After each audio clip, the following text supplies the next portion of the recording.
چی شده کارین؟ مامان، اگه یه درویش پیر و غریبه اسمتون رو بگه و حرف بزنه یعنی معنیش چی میشه؟ درویش پیر و غریبه؟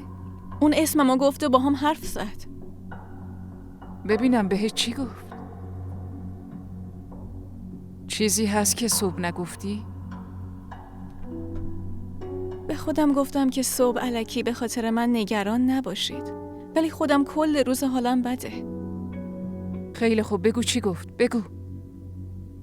خب اون به هم گفت که بخون، گفت نماز بخون، ولی آخرش خیلی حرف عجیبی زد.